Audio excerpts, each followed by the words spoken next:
Hello friends, welcome to বর্ণালী রান্নাঘর।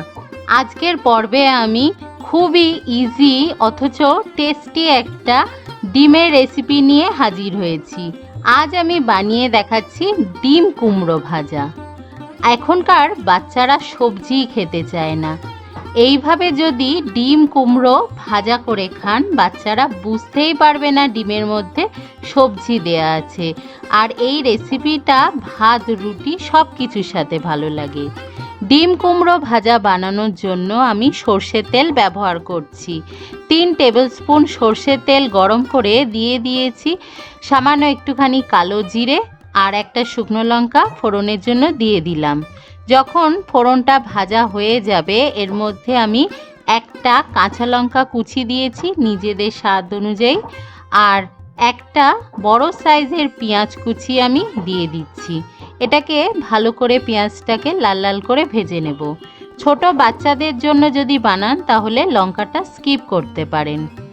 পেঁয়াজটা ভালো করে ভাজা হয়ে যাওয়ার পরে এর মধ্যে দিয়ে দিচ্ছি আমি 200 গ্রাম কুমড়ো।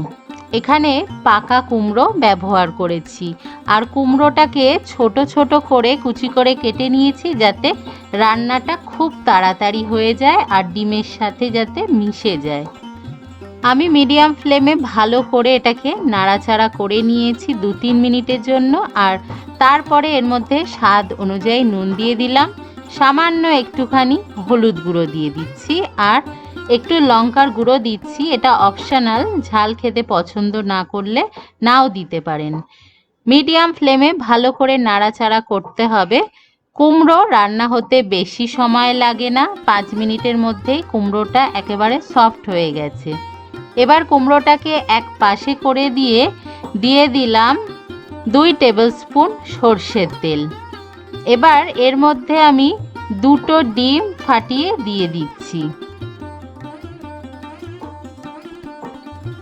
সবজির মধ্যে নুন দেওয়া আছে কিন্তু ডিমের মধ্যেও যাতে নুন ঢোকে তার জন্য ডিমের মধ্যে আমি সামান্য একটুখানি নুন দিচ্ছি। নুনটা বুঝে দিতে হবে, কারণ শুকনো শুকনো রান্না বেশি নুন দিলে বেশি নুন হয়ে যাবে।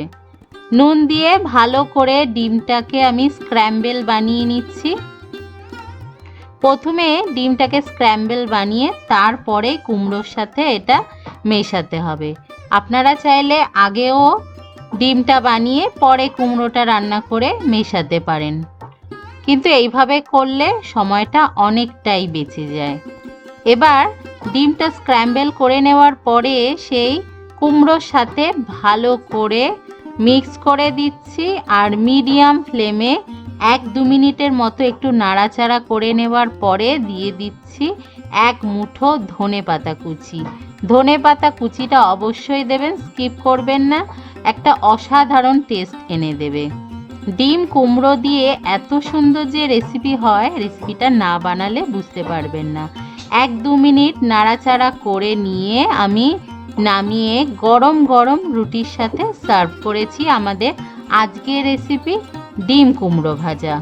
অবশ্যই রেসিপিটা বাড়িতে ট্রাই করুন, আর আপনাদের কেমন লেগেছে সেটা আমাকে কমেন্ট করে জানাতে ভুলবেন না। আর নতুন বন্ধুদের বলবো আমার চ্যানেলটা সাবস্ক্রাইব করে পাশে থাকুন।